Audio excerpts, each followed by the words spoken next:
pegang kotak dia gelap. Jadi tambah spotlight atas ni.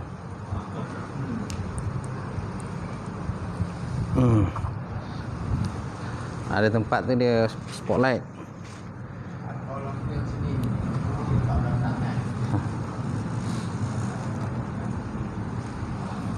Baik.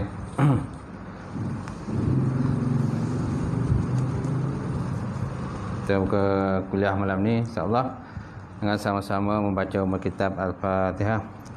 A'udzubillahi minasyaitonirrajim. Bismillahirrahmanirrahim. Alhamdulillahirabbil alamin. Arrahmanirrahim. Maliki yaumiddin. Iyyaka na'budu wa iyyaka nasta'in. Ihdinas siratal mustaqim. Siratal ladzina an'amta 'alaihim ghairil maghdubi 'alaihim waladdallin. Amin. Assalamualaikum warahmatullahi taala wabarakatuh. Alhamdulillah wahdah, sadaqa wa'dah, wa nasara 'abdah, wa 'azza jundahu, wa hazamal ahzaba wahdah. Asyhadu an la ilaha illallah wahdahu la syarikalah, wa asyhadu anna Muhammadan 'abduhu wa rasuluh. Allahumma salli wa sallim ala sayyidina wa nabiyina wa habibina wa maulana Muhammad imamil muttaqin wa qadudul mujahidin wa ala alihi wa sahbihi wa man da'a bi da'watihi wa sanna bi sunnatihi ila yaumil. Rabbi shrah li sadri wa yassir li amri wa hlul 'uqdatam min lisani yafqahu qawli. Subhanaka la ilma lana illa ma 'allamtana innaka antal alimul hakim. Wala hawla wala quwata illa billahil alim azim. Qala Allah Subhanahu wa ta'ala fi kitabil azim, a'udzu billahi minasyaitonir rajim. Bismillahirrahmanirrahim. Yarfa'illahu allazina amanu minkum wal ladzina utul ilma darajat. Nasni sikit.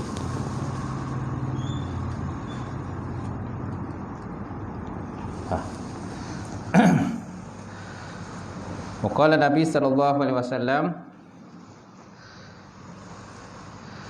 waqala Nabi sallallahu alaihi wasallam, may yuridullahu bihi khairan yufaqihu fiddin. Maksudnya barang siapa dikehendaki oleh Allah Subhanahu wa taala kebajikan dan saya diberikan kepahaman di dalam bidang agama. Alhamdulillah. Yang saya hormati Al-Fadhil Tuan Imam kita, tak lupa juga Tuan Bilal, kemudian pengurusi surau, jawatankuasa, sidang jemaah muslimin muslimat, mukminin mukminat wa ta'ala. Alhamdulillah. Kita panjatkan puji dan syukur kepada Allah Subhanahu wa taala kerana dengan limpah kurnia serta rahmat daripada Allah. Sekali lagi pada malam ni kita bersama setelah kita tertangguh hari itu. Saya rasa 2 kali kuliah kan tertangguh sebabkan renovate surau ni. Cantik dah, lawa dah. Kan berseri-seri kan. Cuma aircon tak ada lagi. Kalau ada aircon nanti lagi lawa kan. Lagi power lah. InsyaAllah. Salju je kan. Kalau ada aircon, InsyaAllah. Jadi malam ni kita sambung kitab kita. Muka surat apa tu? 84. Okey. 84. 8 samani wa arba'un. Samani wa arba'un, 4 dan 80. 4 dan 80 maksudnya 84 insya-Allah. Jadi insya-Allah kita lihat kitab itu. Qala musannifu wa ta'ala wa nafa'ana bi ulumihi fi dari amin. Perkara-perkara yang membatalkan iman. Al-mubatilatul iman. Kita telah memahami bagaimana seseorang itu dianggap mengandung Islam dalam erti kata yang sebenarnya. Kita telah memahami sebagaimana seorang itu dianggap mengandung Islam dalam erti kata yang sebenarnya dan tertanam dalam hatinya ciri-ciri iman. Ada orang dikurniakan oleh Allah Ta'ala dengan iman yang teguh sehingga dia meninggal dunia dengan mentasdikkannya. Sehingga dia meninggal dunia dengan mentasdik. Pemandang mentasdik, membenarkannya lah. Allah Ta'ala itu esa kan? Nabi Muhammad itu pesuruh Allah. Jadi membenarkan, mentasdikkan perkara tadi. Alhamdulillah lah dia mati dalam keadaan husnul khatimah, mati dalam kesudahan yang baik. Kesudahan ni ada dua. Satu husnul khatimah, kedua su'ul khatimah. Su' ni jahat lah, jahat kesudahan. Yang pertama husnul khatimah.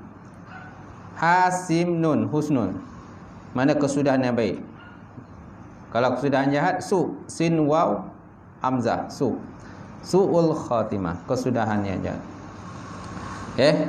Jadi kita minta pelindung Allah Ta'ala lah daripada kesudahan jahat. Sebabnya kita kena bacakan doa tu, Allahumma sabbit qalbi minal iman. Ya Allah Tuhanku, tetapkan diriku dalam keadaan iman. Ahyana bil iman wa amitna bil iman. Hidupkanku dalam keadaan iman dan mati pun dalam keadaan iman. Gitu. Itu kita doa. Ya muqallibal qulub, sabbit qalbi ala dinika wa ta'atika. Wahai Tuhan yang membalik-balikan hati, tetapkan aku dalam agama Engkau ya Allah, dan dalam ketaatan pada Engkau ya Allah. Ya muqallibal qulub, sabbit qalbi ala dinika wa ta'atika. Selalulah kita baca, lazim kalau baca insya-Allah. Ada pula orang yang berpaling tadah dengan sebab ingkar dan derhakanya kepada Allah Subhanahu wa taala. Dia ingkar dan derhaka kepada Allah. Jadi Allah Taala tidak berkehendakkan dia berimanlah, seperti Abu Jahal dan Abu Lahab. Seperti Abu Jahal, Abu Lahab ni memang Allah Taala dah takdirkan dia ni memang mati dan tidak beriman kepada Allah Taala. Ada orang-orang yang Allah Taala berkehendakkan dia beriman, walaupun sebelum tu dia tak beriman. Sebelum ni tidak beriman, tapi Allah Taala dia ada sifat iradah, berkehendak. Kudrah, iradah. Sifat wajib pada Allah, kudrah, iradah. Kudrah berkuasa, iradah berkehendak. Kalau Allah Taala berkehendak orang tu beriman, dia akan beriman. Kalau Allah Taala tidak berkehendak dia beriman, maka tidak akan berkehendak. Mana Allah Taala berkehendak dia tidak beriman, Allah Taala berkehendak dia tidak beriman. Faham kan? Allah Taala berkehendak, iradah, dia sifat iradah. Allah Taala berkehendak dia tidak beriman, so dia tidak akan beriman. Dia Abu Jahal, Abu Lahab, Fir'aun, Namrud, kan? Mereka tetap tidak akan beriman pada Allah. Kerana ketentuan Allah Ta'ala itu tidak beriman.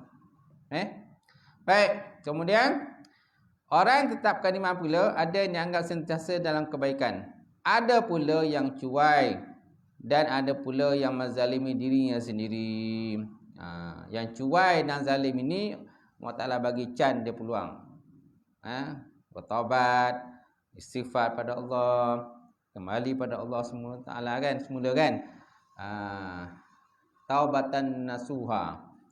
Tubu taubatan nasuha. Taubatlah kamu dengan taubat sepenuhnya. Bermakna taubat nasuha, menyesal di atas apa dilakukan tadi. Kemudian apa lagi? Berazam. Kemudian meninggalkan apa yang telah dilakukan, kemudian berazam tidak akan kembali semula. Itulah taubat, rukun taubat. Rukun taubat ada 3. Pertama, meninggalkan apa yang telah dibuat.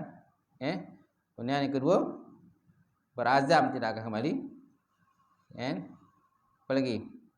Pertama, meninggalkan apa yang dibuat itu.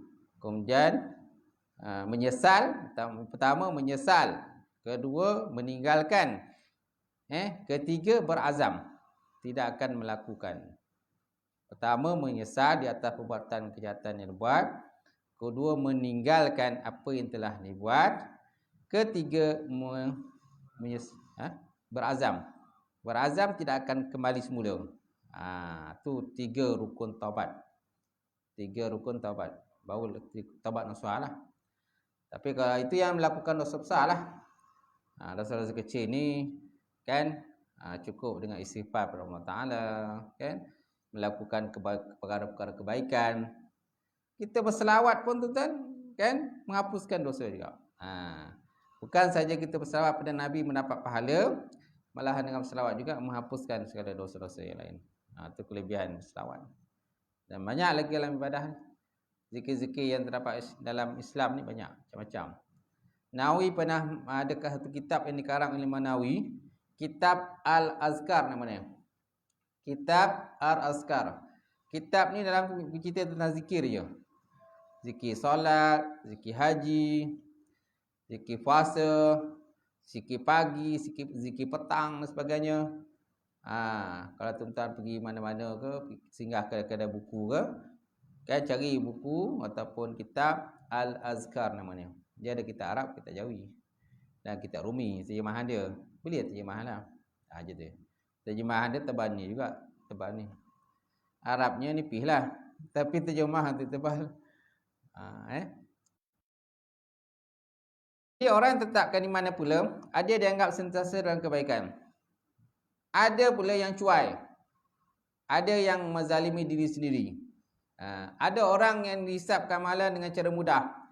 Ada pula dimasukkan dalam neraka dengan dosa. Sehingga Allah Ta'ala melepaskannya daripada neraka dengan kurniaannya Allah Subhanahu Wa Ta'ala. Itu juga kalau seandainya kita masuk syurga. Kita masuk syurga pun di atas kurniaan dan juga rahmat Allah. Bukan dengan ibadah kita.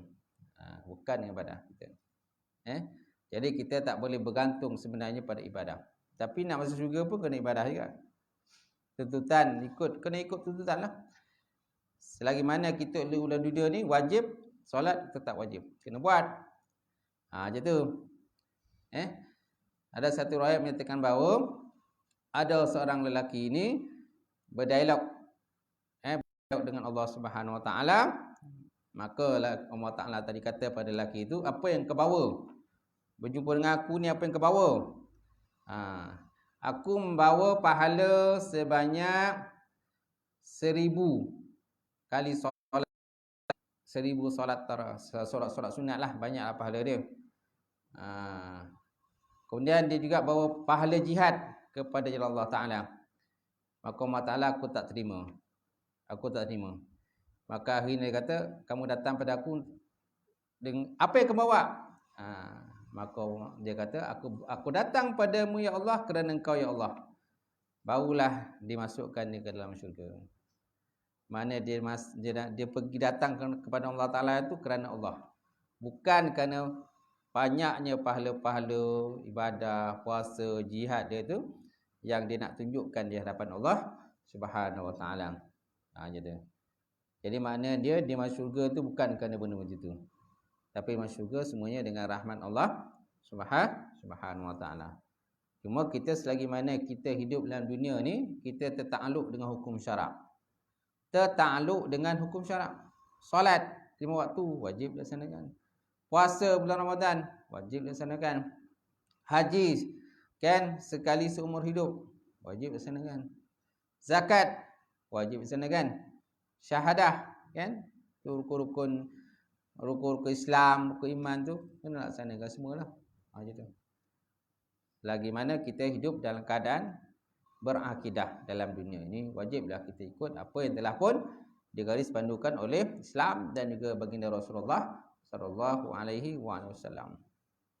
Kemudian mengenai rosak atau tidaknya akidah seorang, perlulah kita melihat apa yang dikemukakan oleh para ulama berdasarkan Quran dan sunnah Rasulullah SAW.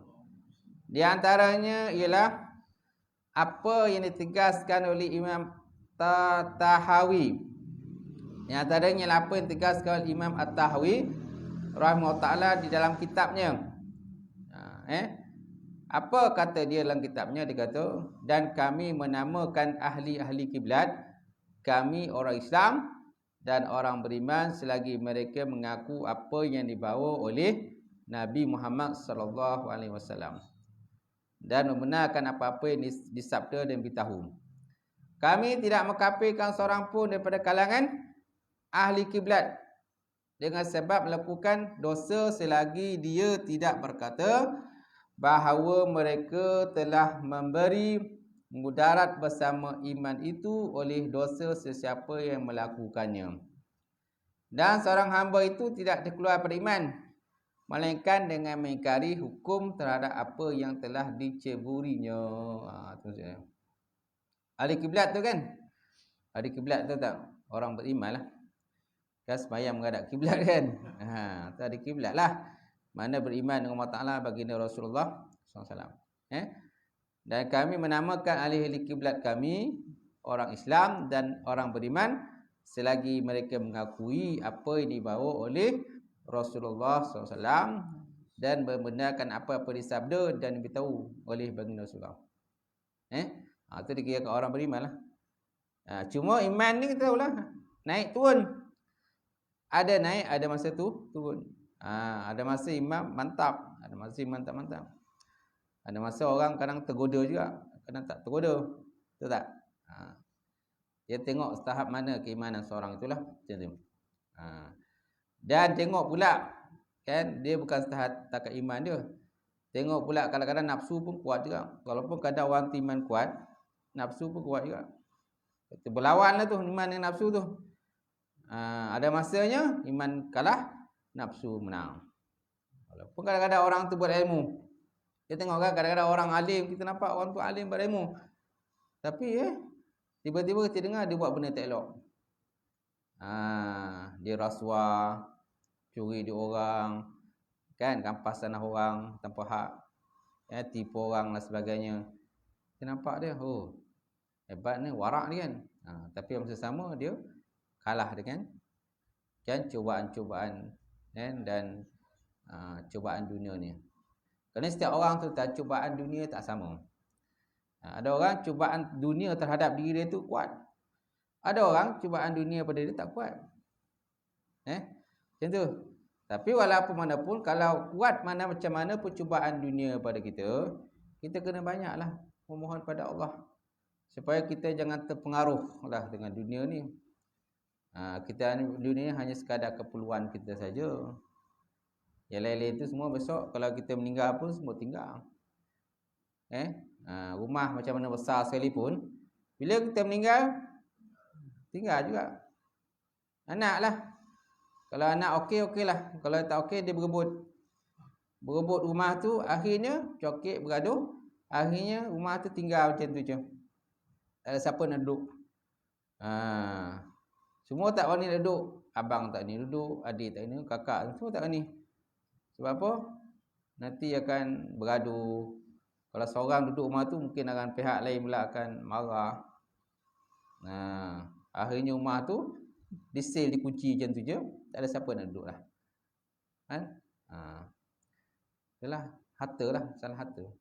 Juga kalau tanah perkara adik-beradik pun boleh bercakap, boleh bergaduh, bercerai-berai adik-beradik, tak betul apa dan sebagainya disebabkan oleh masalah tanah. Macam tu. Sebabnya kalau kita tuan-tuan, kalau kita ada rumah ke ada tanah sebagainya, sebelum kita meninggal, kita dah settlekan dah. Rumah ni nak bagi kat siapa? Kan? Tanah ni nak bagi kat siapa? Bagilah sesiap, senang. Mana dah ada wasiat situlah, wasiat senang. Aja tu. Kalau tidak nanti kenalah faraid. Faraid lah, yang paling baik faraid lah. Macam tu. Kalau semua setuju faraid tak apa. Ada juga kadang-kadang yang ini setuju faraid, yang ini tak setuju. Yang adik setuju faraid, yang abang tak setuju pula. Tak nak faraid. Macam tu. Susah kan? Gitu. Baik, kemudian kami tidak mengkafirkan seorang pun daripada kalangan ahli kiblat dengan sebab melakukan dosa selagi dia tidak berkata bahawa mereka tidak telah memberi mudarat bersama iman itu oleh dosa sesiapa yang melakukannya. Dan seorang hamba itu tidak terkeluar pada iman melainkan dengan mengingkari hukum terhadap apa yang telah diseburinya. Kerana dunia ni kita ada hukum hakam lah. Jangan kita langgar lah hukum syarak ni dah ada ni, kita ikutlah hukum syarak. Gitu. Baik, kemudian penjelasan daripada kaedah ni bahawa hukum syarak menjelaskan bahawa iman dan Islam itu ada pintu masuk dan juga pintu keluar. Sebagaimana dinyatakan dahulu, sesungguhnya ikrar dan mentasdikkan dua kalimah syahadat itu menjadi kuncinya iman. Maka seorang itu dianggap keluar daripada iman dan Islam apabila lahir daripadanya perkataan, perbuatan dan etika seorang yang membatalkan ikrar dan tasdik daripada dua kalimah syahadah yang memberi makna mentauhidkan Allah dan mentasdikkan segala yang dibawa oleh Nabi Muhammad sallallahu alaihi wasallam. Nampak tak? Oleh itu, sesiapa yang bercakap atau melakukan perkara-perkara yang menunjukkan keingkaran terhadap makna syahadah, maka syahadahnya terbatal dan terkeluar dia daripada Islam. Contoh-contoh batal keimanan ada belakang tak? Ada tak? Ada kan? Di antara perkara-perkara batal keimanan lah. Sebenarnya banyaklah perkara-perkara membatalkan iman ni. Contohnya menyembah patung, menyembah berhala, kan? Menyembah selain daripada Allah, menduakan Allah. Ya, kemudian tidak percaya pada rukun iman, tidak percaya rukun Islam, memijak Quran, mencaci maki Islam, mempelekehkan rukun Islam, ataupun menyatakan Quran ni orang kata benda lapuk, benda buruk, tak sesuai lagi dipergunakan pada hari ini, diamalkan tak guna sesuai lagi. Ini semualah perkara-perkara yang boleh membatalkan iman. Macam tu. Jadi iman ni macam satu tempat mana ada pintu masuk, pintu keluar. Mana pintu masuknya bila kita bersyahadah. Bila syahadahnya kita masuk dalam iman. Bila kita langgar benda-benda yang boleh batalkan syahadah kita, keluarlah daripada iman.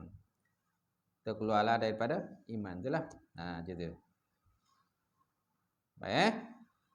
Adapun bila seorang mukmin itu melakukan dosa, maka tidaklah batal imannya.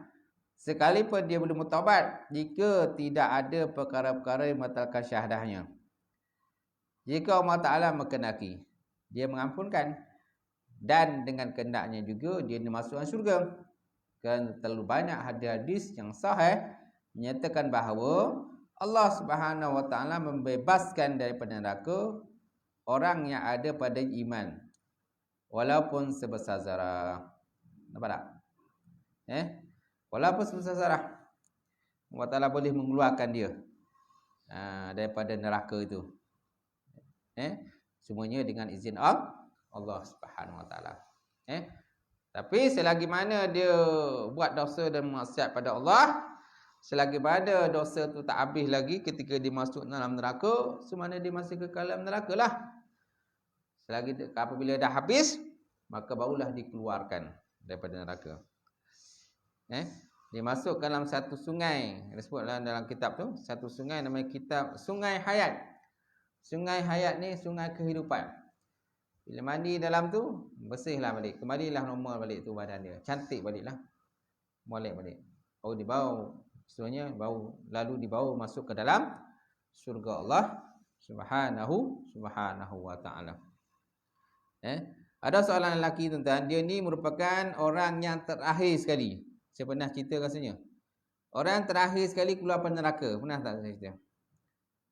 Disebut dalam kitab Akidah Ahlussunnah wal Jamaah yang dikarang oleh Haji Said bin Haji Ibrahim, menyatakan bahawa ada seorang lelaki, dia ni merupakan orang terakhir dikeluarkan daripada neraka. Bila dia keluar dari neraka tu, biasalah orang keluar neraka dengan hangus dia macam-macam lah. Dia keluar dari neraka, lepas tu dimasukkan dalam satu sungai namanya Sungai Hayat kehidupan. Lalu dia duduk di luar neraka, dia luar daripada neraka. Kan, bila dia duduk dan di luar neraka itu, ketika dia duduk-duduk itu, maka tiba-tiba dia nampak sebatang pokok. Sebatang pokok yang rendang buah dia. Rendang buah dia. Maka dia pun berkata kepada Allah, "Ya Allah Tuanku, kau dah keluar aku daripada neraka ni. Boleh tak kau bawa aku ke pokok itu? Kerana aku nak duduk bawah pokok tu rendang, dan mana yang berarti buah-buahan yang ada bawah pokok tu lah." Maka Allah Ta'ala kata boleh. Boleh. Saya izinkan, tetapi dengan syarat kau jangan meminta lagi benda yang lain. Jangan lagi minta benda lain. Kalau seandainya aku dah izin kau pergi sana, lepas tu kau jangan lagi minta yang lain. Maka lelaki itu berjanji pada Allah, dia tidak akan lagi minta yang lain. Maka dia pun dibawalah ke pokok itu. Dia pun menikmatilah kedamaian di bawah pokok itu. kemudian bersama dengan buah-buahan terdapat pokok itu dia makan, minum dan sebagainya. Ketika tengah berehat tu dia nampak sebatang pokok yang lain lagi. Yang lagi rimbun, lagi cantik lawa lagi. Bagus lagi keadaan dia. Maka dia minta pada Allah Ta'ala, ya Allah Tuhanku, izinkanlah aku pergi ke sana. Menikmati pada buah-buahan terdapat pada pokok tu dan keseronokan berada di bawah pokok tu. Rendang kan? Maka Allah Ta'ala kata, bukankah dulu kau kata kau tidak nak lagi meminta perkara yang lain? Sekarang ni kenapa kau minta lagi pada lain? Maka dia kata, izinkanlah ya Allah, tolonglah aku ya Allah. Aku nak sonok-sonok pokok tu. Pokok kedua lah. Maka Allah Ta'ala pun mengizinkan dengan syarat kau jangan lagi meminta perkara yang lain. Maka lagi tu kata, ya saya tidak akan lagi minta perkara lain. Maka dibawalah pada pokok yang kedua. Sampai pokok yang kedua, tengah bersantai-santai dengan hal semua, kemudian menikmati buah-buahan terdapat dalam tu, kan, dengan makan dan sebagainya. Kemudian tiba-tiba dia nampak sebatang lagi pokok yang lainnya lagi cantik, lagi lawa, lagi rendah semula. Maka dia kata pada Allah, ya Allah Tuhanku, kan, izinkanlah aku supaya aku dibawa ke sana pada pokok yang ketiga. Maka Allah Ta'ala kata, hari itu kau dah cakap macam ni. Kau kata tidak akan lagi meminta perkara yang lain. Maka lelaki itu kata, izinkanlah ya Allah, kan, supaya aku dapat sonok-sonok sana. Maka Allah Ta'ala pun mengizinkan. Baiknya hati Allah Ta'ala ni, Allah Ta'ala ni baiknya, Allah Ta'ala kata aku izinkan. Tetapi dengan syarat kau jangan lagi meminta perkara yang lain. Maka lelaki itu kata, ya Allah, aku tidak akan lagi minta perkara yang lain. Maka akhir itu kan, sampailah dia ke pintu syurga. Minta punya minta kan, walaupun dia kata tak nak minta, minta juga. Alah, sampailah ke pintu syurga. Bila dah sampai pintu syurga, dia pun terdengarlah riuh rendah terdapat dalam syurga. Orang sonok-sonok dalam syurga. Macam tu. Rupa tadi belum masuk syurga lagi. Baru dalam perjalanan nak menuju ke syurga tu rupanya. Sampailah ke pintu syurga, dia pun terdengarlah riuh rendah terdapat syurga tu. Maka dia minta pada Allah Ta'ala, ya Allah Tuanku, kan, aku nampak dalam syurga ni dengan kenikmatan dia, dengan bidadarinya, dengan orang bersonok-sonok dalam syurga, ketawa-ketawa dan sebagainya, dengan buah-buahannya, dengan sungainya, sungai arak, sungai susunya, sungai madu dan sebagainya. Ya Allah Tuanku, izinkanlah aku masuk ke dalam syurga. Maka Allah Ta'ala kata, bukankah hari itu kau kata kau tidak akan lagi meminta yang lain? Sekarang ni kau minta lagi. Maka kan, lelaki tadi pun kata, kan, bukankah engkau ya Allah Tuhan sekalian alam? Bukankah engkau ya Allah berkuasa atas segalanya, engkau sekian alam? Izinkanlah aku masuk ke dalam syurga. Maka lalulah dibawa masuk ke dalam syurga. Itulah lelaki yang terakhir keluar daripada syurga, daripada neraka, masuk ke dalam syurga Allah Subhanahu Wa Taala. Semaknanya akan ada golongan-golongan begitulah. Masuk neraka dulu, kan, dah selesai dia punya, dah hapus dosa dan kesalahan dia, dikeluarkan dari neraka, baru dimasuk ke dalam syurga Allah Subhanahu Wa Taala. Kan? Nabi Muhammad sallallahu alaihi wasallam ketika menceritakan hadis itu di kalangan para sahabat, dia kata, ketika lelaki itu berkata demikian, ya Allah Tuhanku, bukankah engkau ni Tuhan sekalian alam? Maka Allah Ta'ala ketawa. Dia kata, Rasulullah kata, Allah Ta'ala ketawa dengan apa yang dikatakan oleh lelaki tersebut. Maka Nabi pun ketawa. Sebagaimana Allah Ta'ala ketawa. Cuma kita kena faham, ketawa ini berbezalah. Ketawa Allah berbezalah dengan ketawa manusia. Kalau Allah Ta'ala ketawa macam kita ketawa, kan dah serupalah Allah Ta'ala dengan makhluk. Macam tu. Macam mana hakikat ketawanya sebenar tu? Wallahu alam. Tak tahulah kita macam mana ketawa dia. Tapi Rasulullah ketawa. Dia kata, aku ketawa, Jadi sahabat tanya, ya Rasulullah, kenapa kau ketawa? Aku ketawa sebagaimana ketawanya Allah.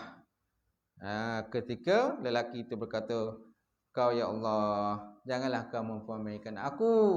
Bukankah kau ni Tuhan sekalian alam? Itulah. Baik, faham. Boleh? Seterusnya, firman Allah Azza wa Jalla lagi, innallaha la yaghfiru an yushraka bihi wa yaghfiru ma duna zalika. Kan? Innallaha la yaghfiru an yushraka bihi wa yaghfiru ma duna zalika liman yasha' wa man yusyrik billah faqad dhalla dhalalan ba'ida. Innallaha, sesungguhnya Allah Subhanahu wa taala, la yaghfiru an yushraka bihi, dia tidak mengampunkan dosa syirik dengannya, dan dia mengampuni orang yang lain daripadanya, kan sesiapa yang dikehendaki. Innallaha la yaghfiru an yushraka bihi wa yaghfiru ma duna zalika liman yasha' wa may yusyrik billah, barang siapa yang syirik kepada Allah, faqad dhalla dhalalan ba'ida, maka sungguh dia sesat, akan sebagai sesat yang jauh. Sesat dengan sesat yang jauh. Gitu. Dia bukan sesat dekat-dekat, dekat jauh. Karena ada orang sesat, loket je sesat kan, lepas tu gostan balik. Ini sesat jauh betul. Sesat jauh. Gitu. Baik, oleh itu perkara yang menyebabkan terkeluarnya seseorang itu pada iman atau terbatal iman ialah pertama, ini contoh-contoh. Contoh-contoh menyebabkan terbatal iman. Pertama, mengingkari dan mencela ketuhanan ataupun uluhiyah Allah Azza wa Jalla, Allah Subhanahu wa taala. Mengingkari dan mencela ketuhanan ataupun uluhiyah Allah Subhanahu wa taala. Uluhiyah makna ketuhanan lah. Uluhiyah sama dengan makna ketuhanan. Mengingkari sifat rububiyah ataupun mencelanya. Rububiyah ni sama juga dengan makna ketuhanan. Cuma sebagai ulama membezakan makna uluhiyah dan rububiyah. Uluhiyah ni ialah seseorang mengiktikadkan dengan iktikad yang jazam bahawa Allah Subhanahu taala itu Tuhan yang layak disembah, tiada Tuhan selain daripadanya. Dia katakan uluhiyah. Kalau rububiyah ni kita mengiktikadkan dengan iktikad yang jazam bahawa Allah Taala saja yang mengurus dan mentadbirkan alam. Mengurus dan mentadbirkan alam. Jadi makna lebih kurang sama je sebenarnya uluhiyah rububiyah ni. Bagas sebagai ulama kata tak ada beza antara uluhiyah dan rububiyah. Bila sebut uluhiyah itulah rububiyah. Bila sebut rububiyah itulah uluhiyah. Cuma ada kaum Wahabi ke kaum muda kan dia membezakan. Uluhiyah lain, rububiyah lain. Tauhid asma wa sifat lain lagi. Tapi dalam akidah Ahlussunnah ni kan uluhiyah, rububiyah benda sama. Tidak ada beza sebenarnya. Uluhiyah, bila sebut uluhiyah itulah rububiyah. Sebut rububiyah itulah uluhiyah. Macam tu. Baik, kemudian mengingkari dan mencela asma Allah. Asma mana nama-nama Allah Subhanahu wa taala. Ada berapa nama Allah? 99 nama. Ada sebagian ulama menyatakan 3000 nama. Allah Taala punya 3000 nama. Tapi yang kita tahu 99 nama sajalah yang dicatatkan pada kita 99 nama. Kemudian ataupun mengingkari mencelakan sifat-sifatnya Allah seperti wujud, idram, baqah, muhalafatu ta'ala al-hawadis, yang muta'alih binafsih wadaniyat, sampailah qaunu ta'ala qadidan muridan takaliman kan. Maknanya kita mencela sifat-sifat Allah. Ini boleh terkeluar pada Islam.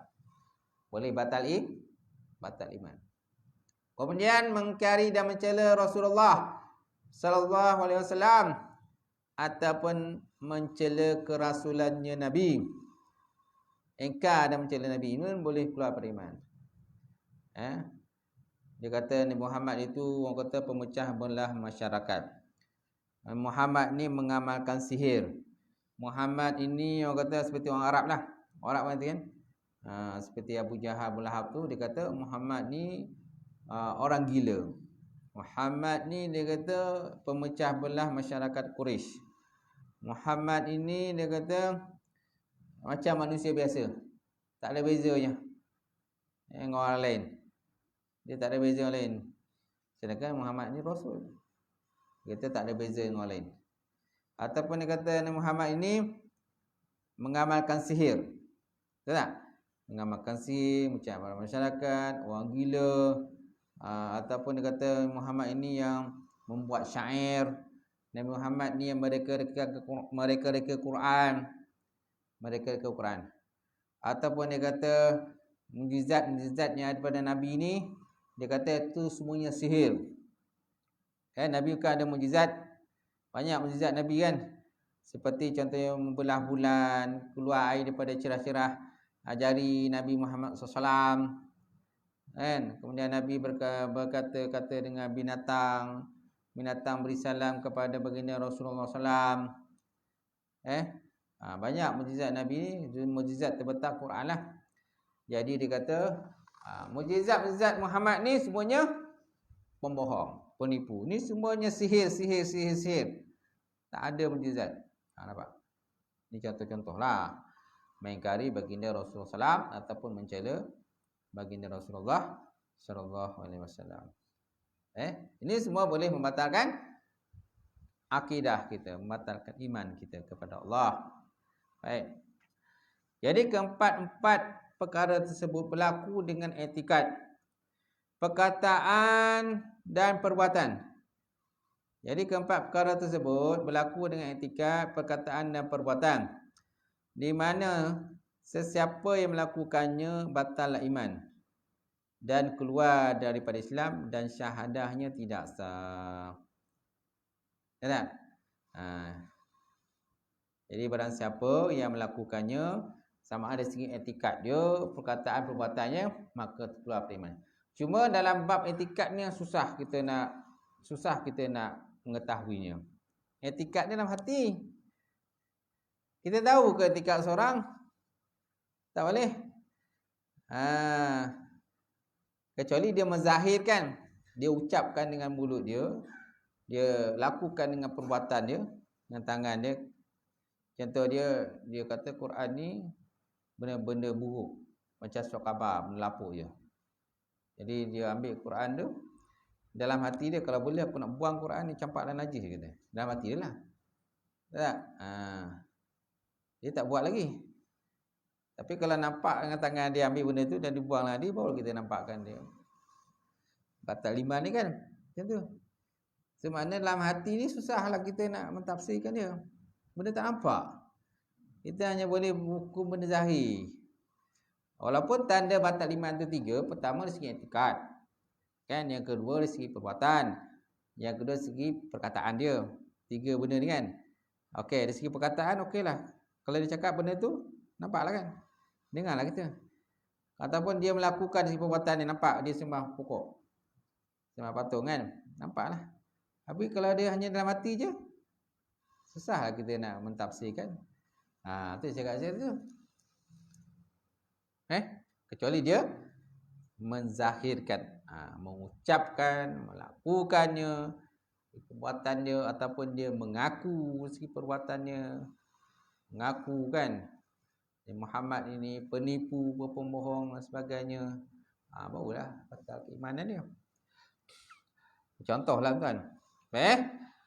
Jadi bagi menjelaskan perkara ini ialah pertama, mengingkari dan mencela sifat uluhiyah, iaitu perkataan atau perbuatan atau i'tikad yang mengingkari bahawa Allah Ta'ala saja yang disembah dengan sebenarnya, yang lainnya tidak berhak disembah, dan diabdikan dirinya kepadanya dengan pengertian ibadah. Mana dia mengingkari benda tu. Maka siapa yang berkata dan beramal atau beriktikad dengan cara yang bercanggah dan uluhiyahnya, ketuhanannya, maka kafir dan murtadlah dia. Kafir dan murtadlah dia, keluarlah pada Islam. Cuma dalam konteks ni, dalam konteks negara Malaysia ni kan, kita tak boleh mana-mana menyatakan orang tu murtad, kecuali pihak berkuasa kan. setelah dibuktikan di mahkamah, kan? Memang dia kata dia murtad, memang dia tak nak Islam lagi, kan?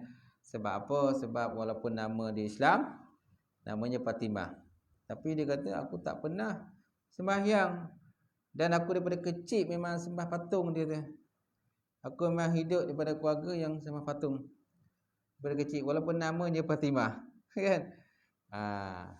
Mana benda tu mesti dibawa ke mahkamah dan dibuktikan, ataupun dia sendiri mengakui. Dia sendiri mengakui dia bukan lagi Islam, dia tidak mengamal Islam. Walaupun namanya mungkin Islam, tapi segi pengamalan ni dia tak buat lagi dah. Dia tak ada buat Islam. So syahadah pun dia tak tahu. So syahadah tak tahu, suruh dia solat pun dia tak tahu. Memang dia tidak mengamalkan Islam. Gitu. Baik. Kemudian, dan kekafiran inilah yang paling banyak berlaku di kalangan manusia. Walaupun kebanyakan manusia sejak dahulu hingga sekarang mengakui tauhid rububiyah dengan percayai kudrat Allah Ta'ala. Apa makna tauhid rububiyah? Tauhid rububiyah maknanya kita beriktikad dengan iktikad yang jazam dan pasti bahawa Allah Ta'ala itu yang mentadbir dan menguruskan alam. Tadbir itu tauhid rububiyah lah. Okay? Jadi walaupun kebanyakan manusia sejak dahulu hingga sekarang mengakui tauhid rububiyah dengan percayai kudrat Allah, tadbirnya, rezekinya, dialah yang menghidup dan mematikan, sebagaimana firman Allah Subhanahu wa taala, wa sa'in sa'altahum man khalaqahum la yaqulunna Allah. Wala in sa'altahum man khalaqahum la yaqulunna Allah. Fa anna yufakun. Dan sesungguhnya jika kamu bertanyakan mereka, siapakah yang menciptakan mereka? Nescaya mereka menjawab Allah. Nescaya mereka menjawab Allah. Kalau kita tanya orang kafir lah. Kalau kita tanya orang kafir, siapa yang menciptakan langit dan bumi? Siapa yang menciptakan kamu? Mereka kata Allah. Siapa menciptakan langit dan bumi? Tapi di segi perbuatan ibadahnya, mereka tak sembah Allah Ta'ala pun. Sekadar mulut saja menyatakan Allah. Kadang hanya mulut, di hati tak sampai pun. Nampak? Di mulut saja tapi di hati tak sampai. Boleh. Dia mesti di mulut cakap dan di hati pun sampai. Segi pengamalan pun dia lakukan. Ibadah mengikut apa yang digaris pandukan oleh Islam. Jadi ini satu ayat menyatakan orang kafir. Bila tanya orang kafir, siapa yang menyatakan Allah Ta'ala? Mereka kata Allah. Ini satu ayat. Tapi banyak lagi yang menyatakan bahawa mereka tidak sembah Allah Ta'ala pun. Mereka menyembah selain daripada Allah Ta'ala. Mereka menyembah Al-Lata, Al-Uzza. Kalau pada zaman Nabi itu, kafir-kafir Quraisy ni, dia menyembah Al-Lata. Mereka menyembah Al-Manat. Ini nama-nama patung berhala. Dalam kawasan Masjid Haram tu pun ada berapa patung tuan? 360 patung. 360 patung. Ada yang besar, ada yang kecil. Pada walaupun mereka dalam sesama melakukan syariat Nabi-Nabi sebelumnya, melakukan tawaf, mereka melakukan tawaf mengikut syariat Nabi yang sebelumnya, tetapi mereka dah bercampur adukkan dah. Mencampur adukkan. Maknanya tawaf pun buat, sembah patung pun buat. Tawaf pun buat, sembah patung pun buat. Lepas tu dia punya tawaf pula bertepuk tangan, bertelanjang bulat. Mereka juga berkorban, mengorbankan binatang mereka untuk menunaikan. Dan korban binatang itu, kan? Dia ada dua jenis. Satu korban itu untuk Allah, satu korban itu untuk berhala mereka. Mereka akan buat dua korban. Akan untuk Allah. Satu lagi diniatkan untuk berhala. Biasanya untuk Allah Ta'ala tu mereka tak tunaikan. Pun mereka mula dia niat korban ni kau niatkan untuk Allah. Kambing kedua untuk berhala. Untuk Allah ni daripada Allah. Dia tengah jalan. Dan nak semua adalah korban kau untuk berhala. Itulah PN dia perangai orang kafir. Jadi jadi makna mereka masih lagi mengamalkan syariat Nabi. Tapi masa sama juga mereka melakukan benda-benda syirik.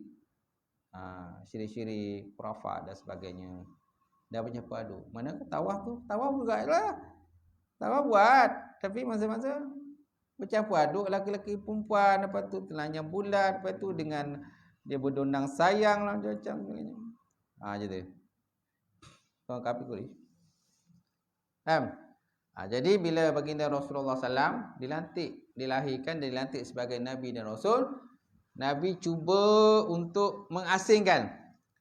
Mana yang syirik ni dibuang, yang baik tu tetap dikekalkan. Mana tawaf kekal, mana benda-benda konsep Islam ni dikekalkan, tapi yang benda yang berbuang, yang syirik ni nak dibuang ni. Percaya pada bahala tu dibuang semua. Jadi bila Nabi buat benda tu, mereka mendakwa Muhammad ni membawa agama baru. Dia kata Muhammad membawa agama baru. Muhammad juga dikata memisahkan antara anak dan isteri, memindahkan adik-beradik, ayah dengan ibu, ibu dengan ayah dengan anak, dipisahkan. Jadi kata Muhammad ni pemecah belah masyarakat Arab Quraisy. Macam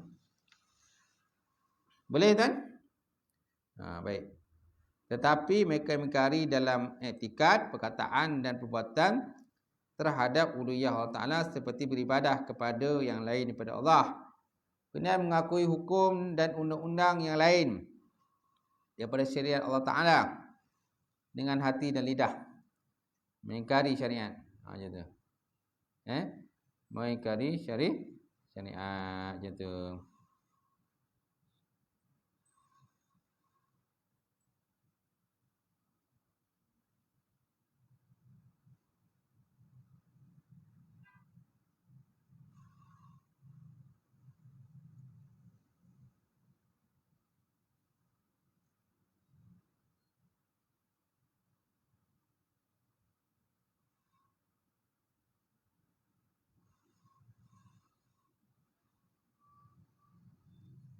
Okay, habis? Wallahualam.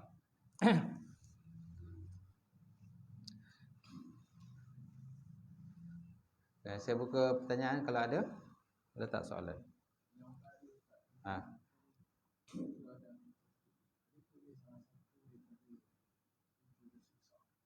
Yang mana?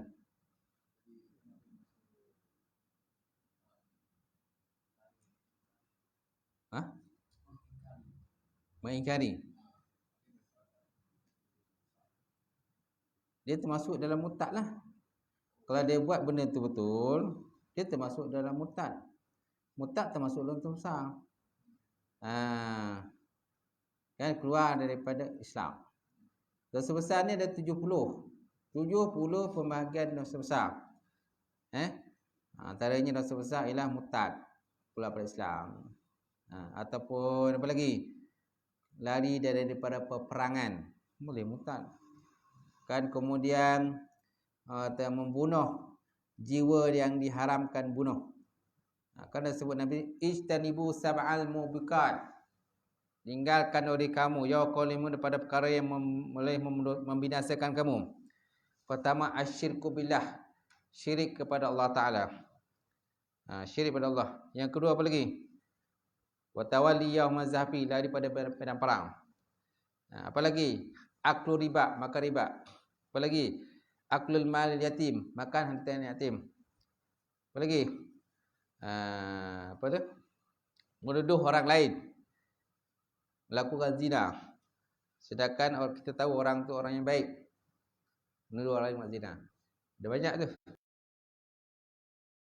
Derhaka dua bapa termasuk juga. Berzina. Berzina itu masuk dosa besar. Apa lagi? Membunuh jiwa diharamkan bunuh. Dosa besar. Makan riba. Dosa. Makan yatim, anak yatim. Dosa besar. Melakukan kezaliman. Zalim. Az-zulmu, kezaliman. Boleh menyebabkan dosa besar. Banyaklah pembagian dosa besar ni. Banyak. Kalau tuan-tuan lihat dalam kitab namanya Al-Kabair. Al-Kabair ini kitab membahaskan tentang dosa besar aja. Sampai di 70 dosa besar. Banyak tu. Antaranya ialah derhaka kepada ibu bapa. Meninggalkan solat dengan sengaja. Dosa besar. Meninggalkan solat dosa besar. Okey. Ada lagi? Dia termasuklah dosa besar tu ingkari. Ingkari itu masuk dalam kumpulan syirik dah. Kumpulan syirik itu banyak.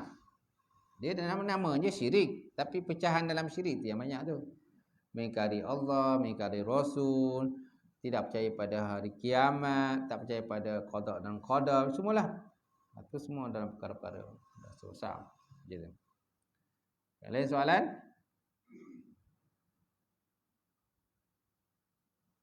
Habis itu saja Allah. Auzubillahi minasyaitonir rajim. Bismillahirrahmanirrahim. Alhamdulillahirabbil alamin wassalatu wassalam ala asyrafil anbiya'i wal mursalin wa ala alihi washabihi ajmain. Allahumma zidna ilman nafi'a wa yaqina as-sadiqa wa lam taqabbal rizqan halalan barakatan katsira. Wa as'alna fata ya alim nawlana qulubana bi nuri ma'rifataka wa ta'ana fa'rifin. Allahumma faqina fid din, Allahumma faqina fid din. Allahumma ij'al hadza jam'an marhuma wa tafarruqana min ba'di tafarruqan ma'suma. Rabbana tah bainana wa baina qaumina bil haqq wa antal fatihin. Rabbana faghfir lana dzunubana wa kaffir 'anna sayyi'atina wa tawaffana ma'al abrar. Rabbana ma wa'adna yawmal qiyamah innaka la tukhliful mi'ad. Rabbana atina fid dunya hasanah wa fil akhirati hasanah wa qina azabannar. Subhana rabbika rabbil izzati amma yasifun wa salamun alal mursalin. Alhamdulillah. Qabalallahu minkum.